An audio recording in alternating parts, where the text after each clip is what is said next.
Bueno, como les iba diciendo, para mí es un privilegio que este bonito grupo me hayan invitado para compartir la palabra del Señor. Feliz y bendecido sábado para todos y cada uno de ustedes, donde quiera que se encuentren. Veo que este grupo especialmente es de chicas y me ha tocado el privilegio de también en otros grupos, la mayoría son queridas damas. Y les felicito porque cuando el Señor fue llevado allí a la cruz, solamente las mujeres le acompañaron, y tan solo el discípulo amado estaba allí de lejos. Y uno, queridas hermanas, ya tuvimos la oración y vamos a empezar, vamos a entrar de lleno en el tema. La compra más costosa. Quise hacer alusión, queridas hermanas, al grupo o al nombre del grupo que ustedes le dieron. Y el nombre del grupo que ustedes le dieron es Redimidos. Y no es en vano, porque ciertamente esto tiene que ver con la compra más costosa que se haya podido hacer en toda la historia del mundo. Vamos a definir la palabra comprar, comprar, adquirir. Los poderosos se ufanan de tener o adquirir las cosas más costosas del mercado. ¿Cierto que sí? Ellos se ufanan de esto. Los de clase media se la pasan la vida trabajando y luchando por adquirir bienes y presumir de su adquisición.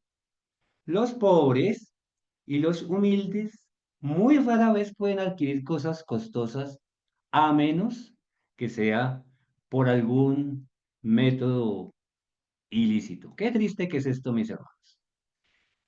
El precio. Hubo uno que pagó un precio inimaginable. Hermanas, todo el oro del mundo no hubiese podido pagar el precio de tu salvación y de la mía, la redención del pecado. ¿Qué es lo que queremos mostrar en este tema? Porque de tal manera amó Dios al mundo que ha dado a su Hijo unigénito, para que todo aquel que en él cree no se pierda, mas tenga vida eterna. Desde el principio del pecado, el Señor quiso prefigurar a sus criaturas caídas lo costoso que iba a ser la salvación. Les invitó a que sacrificasen un cordero como símbolo de su Hijo amado, como símbolo de aquel que 4000 años después vendría a derramar su preciosa sangre allí en la cruz del Calvario. Luego este precio sería inimaginable, porque sería el precio de un hijo unigénito. ¿Cuántos de ustedes, hermanos, y especialmente hermanas, que son madres, estarían dispuestas o dispuestos a entregar a su hijo único? Ciertamente no es fácil, menos aún por tus enemigos. Sin embargo, el eterno y poderoso Dios lo hizo. Comprar es el acto de pagar para adquirir algo de manera inmediata o tal vez diferido. La palabra de Dios en Génesis capítulo 3:15, como nos muestra la primera profecía que encontramos allí, dice allí: pondré enemistad entre ti y la mujer, y entre tu simiente y la simiente suya. Esta te herirá en la cabeza, y tú le herirás en el calcañar. Hace unos días escuchábamos de boca del hermano, nuestro hermanito Eugenio le dijo, algo que para muchos fue controvertido, pero que responde a la realidad. Ciertamente, la verdad hace separación. Muchas veces hemos pensado y siempre decimos que Satanás es el que viene a separar, pero sabemos ciertamente, enfocándonos en lo que es el ecumenismo, que él en estos momentos no quiere separar, quiere unir, pero es una unión espuria lo que él quiere hacer. ciertamente, entre lo profano y lo sagrado, entre lo que es idólatra y lo que es santo, entre la verdad y la mentira. Y es por eso que esa enemistad vino de parte, de boca del mismo Creador, porque ¿qué combinación tiene Cristo con Belial? Ciertamente ninguna. La primera profecía la encontramos aquí, en donde Dios mismo promete hacer separación entre su simiente y la simiente de la serpiente. No podemos estar unidos con la simiente de la serpiente. Ahora bien, eso no quiere decir que no debamos llevar el Evangelio a toda nación, tribu, lengua y pueblo y ser, como el mismo Señor lo dice, la sal de esta tierra. Sin embargo, nosotros no debemos contaminarnos con todo aquello que ciertamente nos hará apartar del Creador. Separación por adoración. Pregunta, ¿cómo haría esa separación? El libro de Apocalipsis, capítulo 13, versículo 8, dice de la siguiente manera, y la adoraron todos los moradores de la tierra cuyos nombres no estaban escritos en el libro de la vida del Cordero que fue inmolado desde el principio del mundo. En el primer libro de la palabra de Dios se nos muestra la primera profecía. En el último, los hechos en los cuales se evidencian. ¿Qué es lo que se evidencia ahí? Que la simiente de la serpiente terminó adorando a la bestia y a su imagen, en tanto la simiente de la mujer permaneció escrita en el libro de la vida. ¿Por qué quise colocar ese título ahí, separación por adoración? Ciertamente porque entre Caín y Abel se iba a marcar una separación. Y esa separación iba a ser por adoración. Abel, por la fe, entendió que el cordero que se le había ordenado sacrificar sería símbolo de Cristo Jesús. Caín, por el contrario, aunque había escuchado de sus propios padres la misma educación, quiso mostrar justicia propia. Tal vez quiso fustigar a su creador y entonces llevó los frutos de la tierra. En el primer libro de la palabra de Dios se nos muestra la promesa en profecía. En el último, los hechos en los cuales se evidencia que la simiente de la serpiente terminó adorando a la bestia y a su imagen, en tanto la simiente de la mujer permaneció escrita en el libro de la vida. Luego esto nos lleva, queridos hermanos, a hacer una elección. ¿Cuál es la elección que debemos hacer? Si el Hijo de Dios murió por toda la raza humana caída, cuando todos y quedamos todos destituidos de la gloria de Dios, la pregunta sería, ¿por qué esa compra no se hace efectiva en todos? La respuesta la encontramos en Romanos 6:23. Porque la paga del pecado es muerte, mas la dádiva de Dios es vida eterna en Cristo Jesús, Señor nuestro. Miren lo interesante. En un solo versículo encontramos dos pagas, la paga del pecado y la dádiva de Dios. ¿Quién da la paga del pecado? Ciertamente, el Señor entregó a su Hijo en propiciación por cada uno de nosotros. En nuestro libre albedrío, nosotros podemos aceptarlo o rechazarlo. ¿Qué pasa si rechazamos al Hijo de Dios como nuestro único y suficiente Salvador?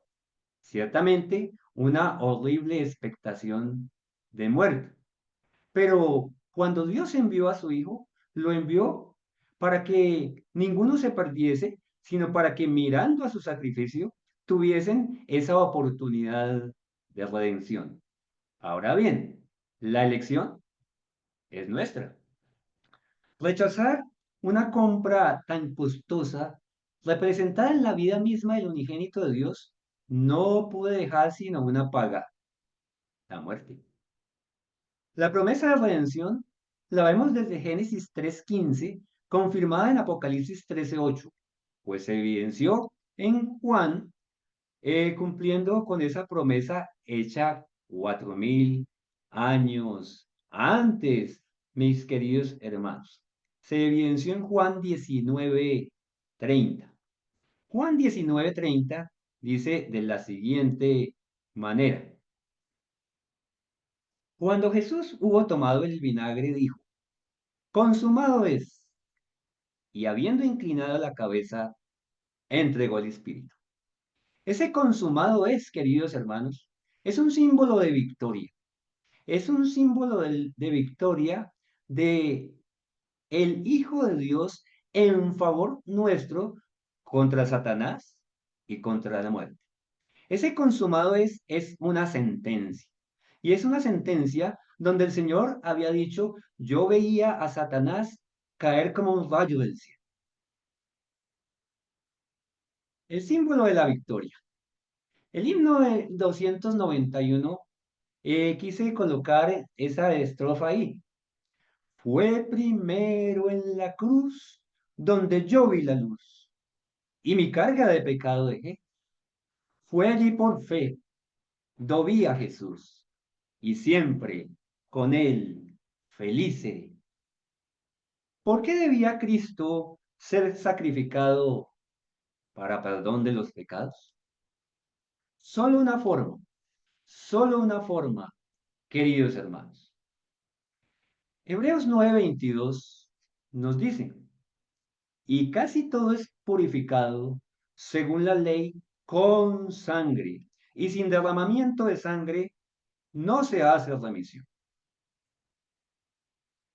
En la sombra, en la historia de Caín y Abel, vemos prefigurado que ese corderito, al ser degollado, pues iba a derramar sangre. La pregunta es, ¿las frutas, las verduras, iban a derramar sangre? Ciertamente no. Desde la misma caída del hombre y después de la primera profecía, Dios mismo, para cubrir a sus criaturas de la desnudez y vergüenza que produce el pecado, tuvo que sacrificar corderitos y hacer con ellos pieles que les cubriesen. Esto como símbolo del sacrificio que haría su propio Hijo en favor de la raza humana caída. ¿Qué tuvo que hacer el Creador para cubrirnos de la vergüenza de nuestra desnudez? Entregar a su Hijo amado. Y esas vestiduras son símbolo de la justicia de Cristo. Solamente una forma.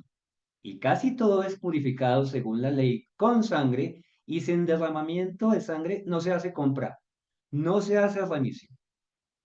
El cubrimiento de esa desnudez es símbolo de que solamente por la justicia de su Hijo, mirando a su sacrificio y apropiándose por fe de sus méritos, el hombre caído podría obtener redención de los pecados. No había otra forma, mis queridos hermanos. ¿Qué pide el Señor de ti? ¿Será que el Señor pide algo de nosotros? No en vano, el Señor miró con desagrado la ofrenda de Caín, puesto que no representaba el sacrificio que haría su hijo. Por el contrario, miró con agrado la ofrenda de Abel, el corderito, pues este sí era el símbolo correcto de lo que Cristo se había comprometido a hacer por la raza humana caída. Y cuando hablamos de comprometido, nos enfocamos en lo que ya leímos de Apocalipsis capítulo 13, versículo 8. Vamos a repetirlo, mis queridos hermanos, directamente de la palabra del Señor. Apocalipsis capítulo 13, versículo 8 nos dice allí, hablando de los que adoraron a la bestia, y la adoraron todos los moradores de la tierra, cuyos nombres no estaban escritos en el libro de la vida del Cordero, que fue inmolado desde el principio del mundo. Pregunta, ¿al Señor se le inmoló desde ese mismo momento? Ciertamente, en ese momento, el Señor giró un cheque en blanco y 4000 años después vino a cumplir esa maravillosa promesa. Génesis capítulo 4, versículos 3 al 5, nos dice allí, y aconteció andando el tiempo que Caín trajo del fruto de la tierra una ofrenda a Jehová. Y Abel trajo también de los primogénitos de sus ovejas, de los más gordos de ellas. Y miró Jehová con agrado a Abel y a su ofrenda, pero no miró con agrado a Caín y a la ofrenda suya, y se ensañó Caín en gran manera y decayó su semblante. ¿Por qué decayó el semblante de Caín? ¿Acaso no habían aprendido los dos hermanos de sus padres que la paga del pecado es muerte, pero que la dádiva de Dios es vida eterna en Cristo Jesús, Señor nuestro? ¿Por qué decayó el semblante de Caín? ¿No es un símbolo de los rebeldes de hoy en día también? El medio. Imaginemos que para hacer una gran compra solamente hay un medio de pago, pero nosotros pretendemos realizarla a través del medio que nosotros queremos. ¿Será acepto ese pago? Ciertamente no. Vamos a colocar un ejemplo. Hay una tienda, un supermercado de abarrotes, de víveres, y en ese lugar no tienen datáfonos, solamente está la caja y solamente reciben en efectivo. Pero llego yo con una tarjeta de crédito y digo, vengo a pagar con tarjeta de crédito. Pero hay un letrero ya que dice solamente se recibe en efectivo. ¿Tengo derecho yo a disgustarme con los propietarios del lugar cuando hay un letrero que dice allá solamente se recibe pago en efectivo? No tengo derecho, porque hay un aviso que me dice que solamente se recibe un pago en efectivo. El pago que hizo el Señor lo hizo efectivo en la cruz del Calvario. Nada que yo pueda hacer puede ganar la salvación, porque soy solamente hay un medio, porque no hay otro nombre debajo del cielo dado a los hombres en el cual podamos ser salvos. Sin embargo, el Señor en su amor quiso recuperar lo que se había extraviado. Y eso se llama redención, comprar de nuevo, comprar de nuevo. ¿De quién tenía Dios que comprar de nuevo a sus criaturas?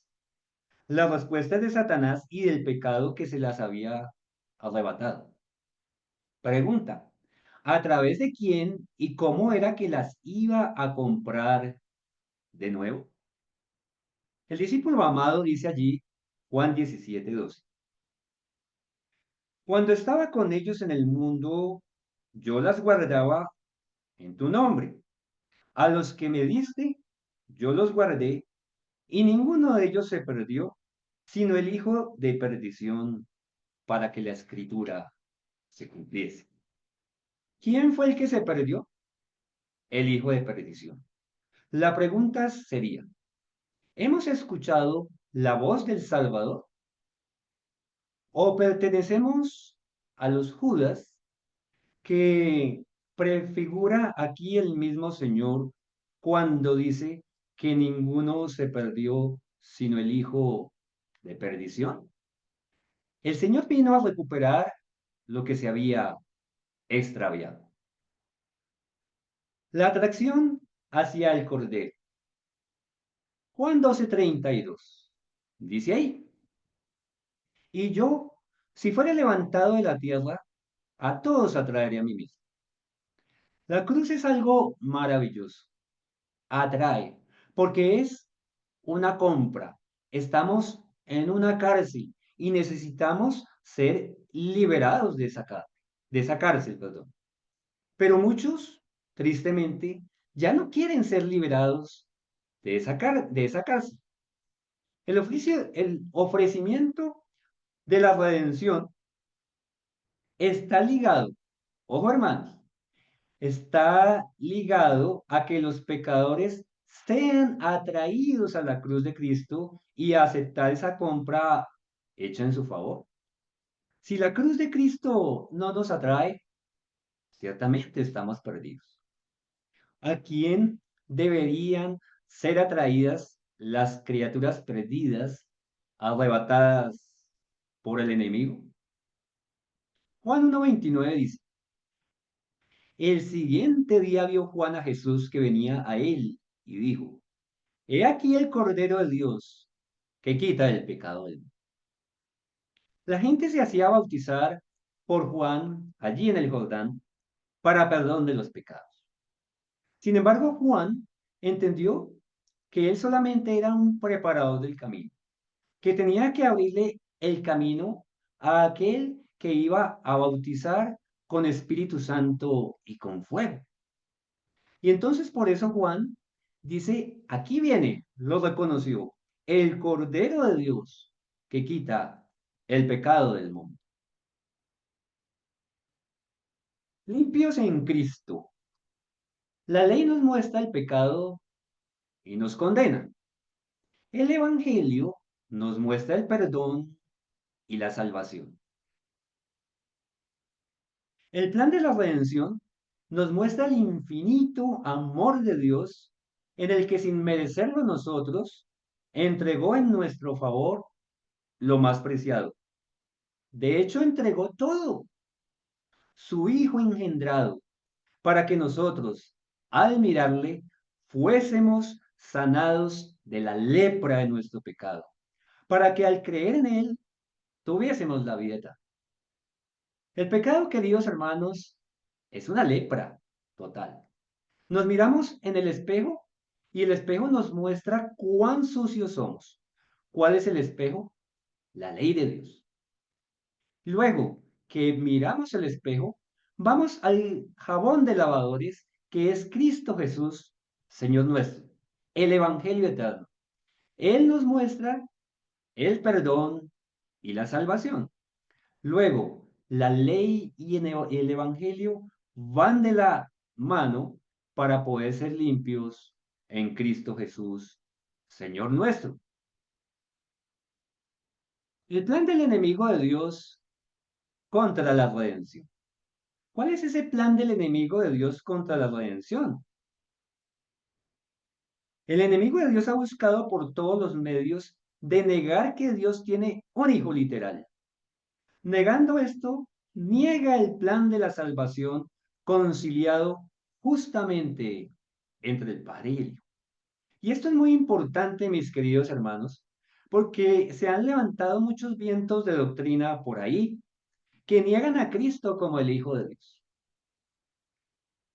Pero la sierva del Señor nos dice justamente que ese concilio de paz no se realizó entre dos dioses. Ese concilio de paz se realizó entre Dios, el Padre, y entre Cristo, su Hijo unigénito, que por supuesto es divino como el Padre y digno de la misma adoración que el Padre. Mateo 27:43 nos dice, confío en Dios, líbrele ahora si le quiere, porque ha dicho, ¿qué fue lo que dijo Jesús? Soy hijo de Dios. Y los fariseos y muchos de los judíos se rasgaron las vestiduras cuando Cristo dijo, soy hijo de Dios. Hoy la historia no ha cambiado mucho. El enemigo ha querido quitar a Cristo como el Hijo de Dios, ciertamente porque esto va contra el plan de la redención, contra la compra que hizo Dios mismo de nosotros, entregando en propiciación su Hijo amado, derramando su Hijo su propia sangre.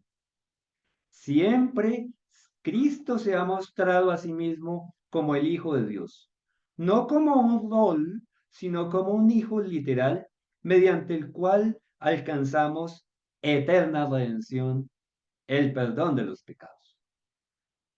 Solamente uno igual a Dios, ciertamente su Hijo, podría ofrecerse como garante, como sustituto y pago por nuestros pecados. No valía la sangre de un ángel. Muchos de los ángeles se ofrecieron al ver que su comandante había dicho que tenía que humillarse a sí mismo y degradarse como hijo de Dios para venir a este mundo a convertirse en el Hijo del Hombre, ser vilipendiado, ser humillado y morir en una cruz. Solamente uno igual a Dios, como venimos diciendo, ciertamente su Hijo podría ser el garante. Solamente Él podía ser el sustituto y hacer el pago por nuestros pecados. Cristo definido por sus discípulos. Vamos a ver cómo sus discípulos lo definen. No sé si tengo suficiente tiempo todavía. Vamos a ver. Cristo definido por sus discípulos. El apóstol Pablo lo define como una dádiva. Romanos 6:23. Porque la paga del pecado es muerte, mas la dádiva de Dios es vida eterna en Cristo Jesús, Señor nuestro. ¿Cómo lo define Pablo? Como una dádiva. También lo define en Efesios 2:8 al 10, como una gracia de Dios hacia nosotros. Dice Efesios 2:8 al 10, porque por gracia sois salvos por medio de la fe. Y esto no de vosotros, pues es don de Dios, no por obras, para que nadie se gloríe, porque somos hechura suya, creados en Cristo Jesús para buenas obras, las cuales Dios preparó de antemano para que anduviésemos en ellas. ¿Cuáles fueron las buenas obras que el Señor preparó de antemano para que anduviésemos en ellas? Ciertamente, el árbol de la vida. Nosotros no teníamos nada que ir a hacer a buscar allá el árbol de la ciencia del bien y del mal, porque en el árbol de la vida, ciertamente, teníamos inmortalidad. Pero este es otro tema, mis hermanos. El apóstol Pedro le llama un don. Hechos 2:38. Pedro les dijo, arrepentíos y bautícese cada uno de vosotros en el nombre de Jesucristo para perdón de los pecados y recibiréis el don del Espíritu Santo. Esto es algo que no se entiende en la iglesia trinitaria, ciertamente porque no entienden que Cristo mismo obra como el Espíritu Santo y es ese don maravilloso que debemos recibir en nosotros. Cristo mismo es el Espíritu Santo, el que nos transforma, el que nos muestra nuestra situación de pecado y nos va santificando día a día y de gloria en gloria. El apóstol Juan, el discípulo amado, le llama Paracletos. Paracletos tiene dos significados: consolador y abogado. Consolador y abogado. Primera de Juan 2:1 dice, hijitos míos, estas cosas os escribo para que no pequéis. Y si alguno hubiere pecado, abogado, Paracletos, tenemos para con el Padre, a Jesucristo el justo. También le llama, ¿cómo le llama el discípulo amado? El que se recostaba en su pecho. Primera de Juan 2:22 y 23. Pregunta, ¿quién es el mentiroso sino el que niega que Jesús es el Cristo? Este es anticristo, el que niega al Padre y al Hijo. Pero miren lo que termina diciendo. Todo aquel que niega al Hijo tampoco tiene al Padre. El que confiesa al Hijo tiene también al Padre. ¿Cuál ha sido la trampa siempre del enemigo de Dios? ¿Cuál es la controversia? El libro original, que lo conocemos como El conflicto de los siglos, su título era La gran controversia entre Cristo y Satanás. Porque Satanás o Lucifer en ese momento se llenó de celos contra Cristo, como el Hijo de Dios. ¿Cómo se presenta Cristo? ¿Cómo se define Cristo a sí mismo, mis queridos hermanos? En la historia de la mujer samaritana, vemos que Cristo se presenta así. Cristo se presenta ante la mujer samaritana como el don de Dios. Juan capítulo 4, versículo 10. ¿Cómo se presenta Jesús a sí mismo? Respondió Jesús y le dijo, si conocieras el don de Dios y quién es el que te dice, dame de beber, tú le pedirías y él te daría agua viva. Todos los atributos que tiene Cristo están en relación al plan de salvación en el que él mismo sería el Cordero Pascual. Y es por eso que quisimos dar a este tema la compra más costosa, redimidos, comprados por la sangre de Cristo Jesús. La sangre de Cristo Jesús representa esa compra. Él es la piedra. Él es el pan de vida. Él es el agua de la roca. Él es la escalera. Él es la puerta de las ovejas. Todo lo es Cristo Jesús. Todos los atributos que tiene Cristo están en relación al plan de salvación en el que él mismo sería el Cordero Pascual. Mateo 1:21 dice allí, y dará a luz un hijo y llamará su nombre Jesús, porque él salvará a su pueblo de sus pecados. En la palabra de Dios, en la Biblia, no hay nada al azar. Hasta un nombre tiene significado. Perdón. Y Jesús significa, Él salvará a su pueblo de sus pecados.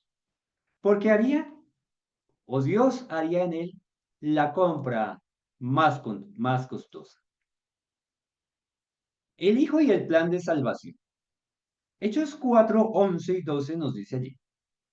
Este Jesús es la piedra reprobada por vosotros, los edificadores, la cual ha venido a ser cabeza del ángulo.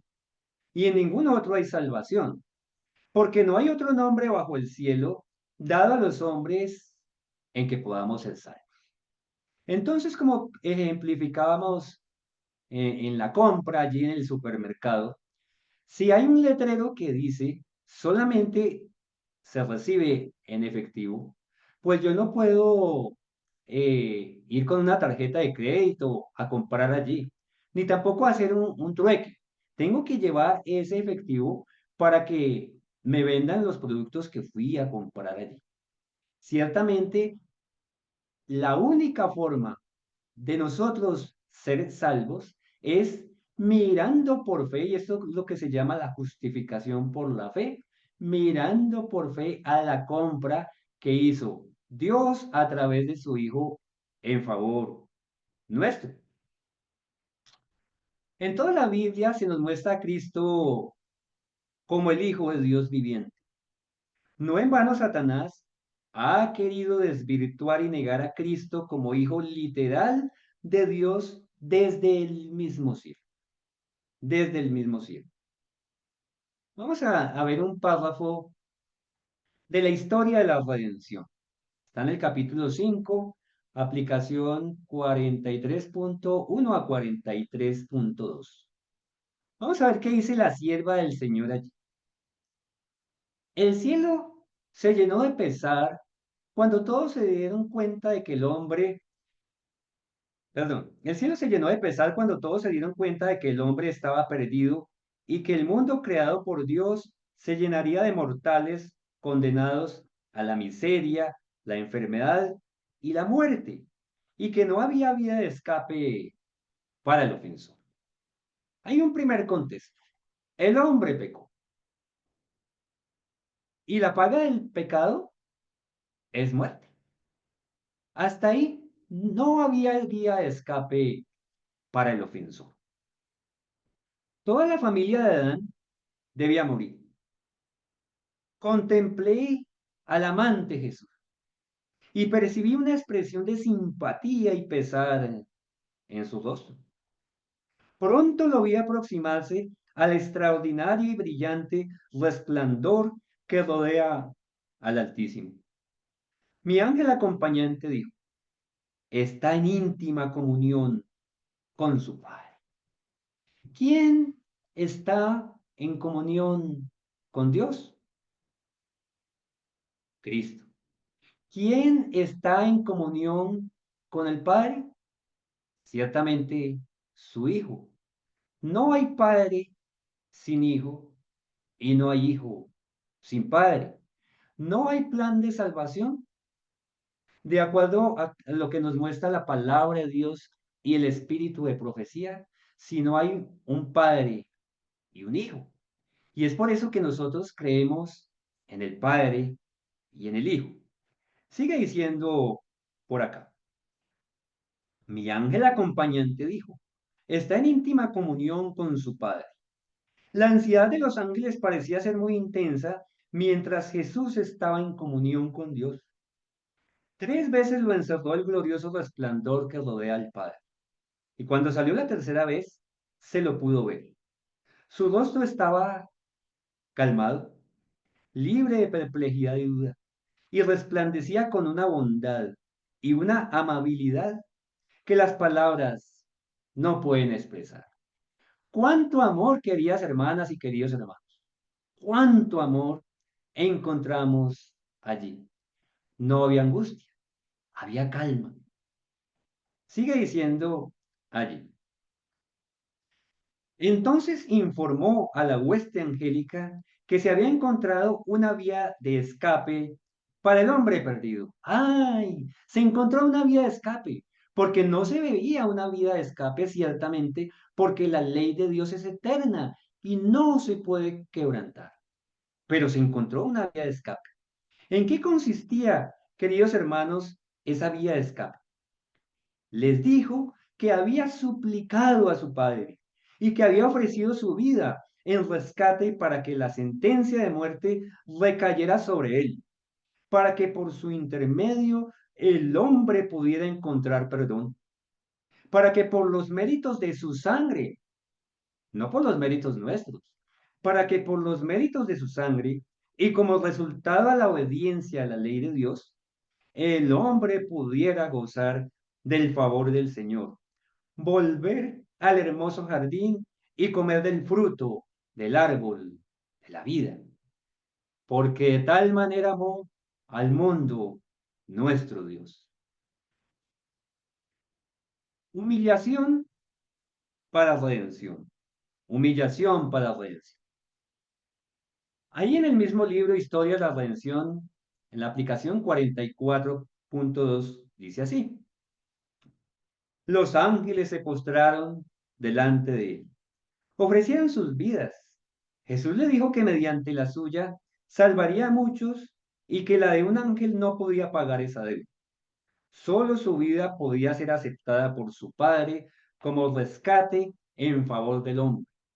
Les dijo que desempeñarían un papel, que estarían con él en diferentes oportunidades para fortalecerlo, que tomaría la naturaleza caída del hombre y que su fortaleza ni siquiera se igualaría con la de ellos, que serían testigos de su humillación y sus grandes sufrimientos, y que al verificarlos y ver el odio de los hombres, se sentirían sacudidos por las más profundas emociones, y por amor a él, querrían rescatarlo y librarlo de sus asesinos, pero que no podían interferir ni evitar nada de lo que contemplara, que desempeñarían una parte en ocasión de su resurrección, que el plan de salvación había sido trazado y que su Padre lo aceptaba.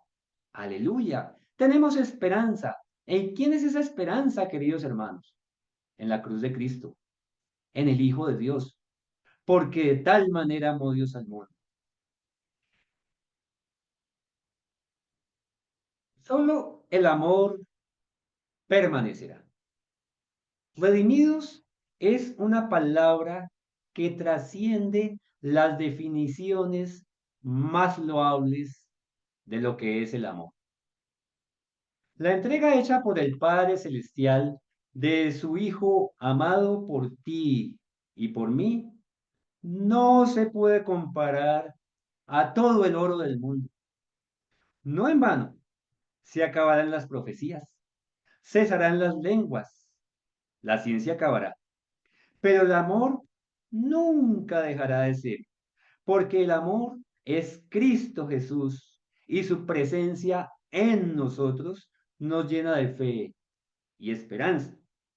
Un día, muy pronto, echaremos nuestras coronas delante de Él, pues fue el autor y el consumador de eterna redención. Qué maravilloso es, mis queridos hermanos y hermanas, que miremos a Cristo Jesús como nuestro único y suficiente Salvador, porque no hay otro nombre debajo del cielo dado a los hombres en el cual podamos ser salvos, porque el precio de la redención fue muy alto, mis queridos hermanos.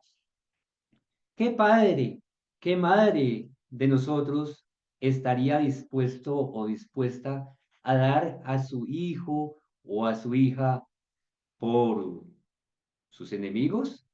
Ciertamente ninguno. Y ahí es donde nosotros encontramos ese amor tan infinito que vamos a estudiar por la eternidad. Es un estudio maravilloso.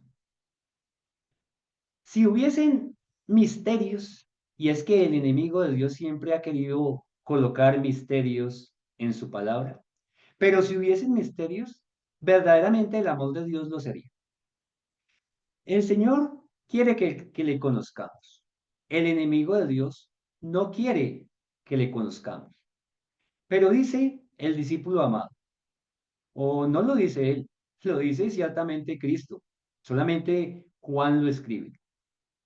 ¿Qué es lo que escribe el discípulo amado allí en Juan 17:3, referente a lo que escuchó de la oración de Cristo a su Padre?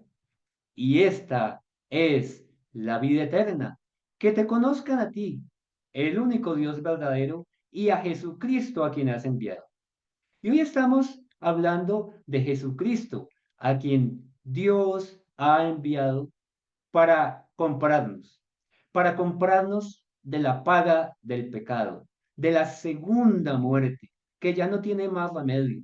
Porque si llegásemos a la primera muerte, mis queridos hermanos, a los pies de Cristo, sabemos que en el día postrero nos levantaremos. Solamente será un sueño, solamente habrá pasado un segundo.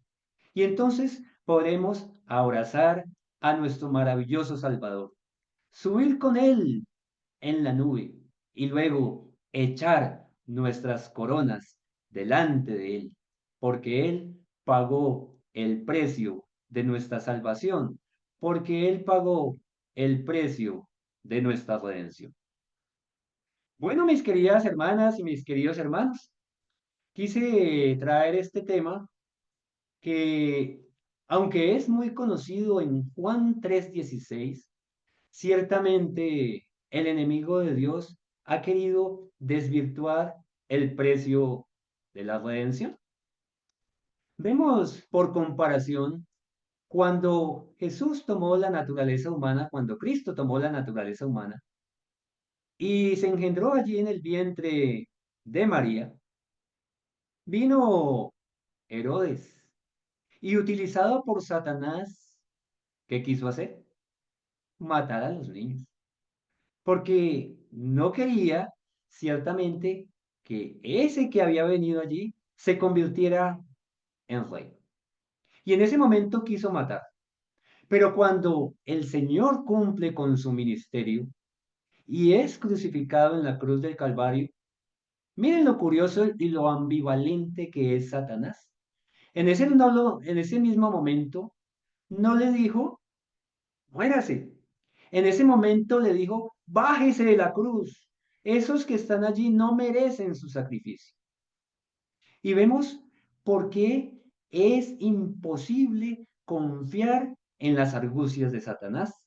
Si hay alguien que se sabe muy bien la palabra, es Satanás mismo y la saca de contexto, la sabe sacar de contexto.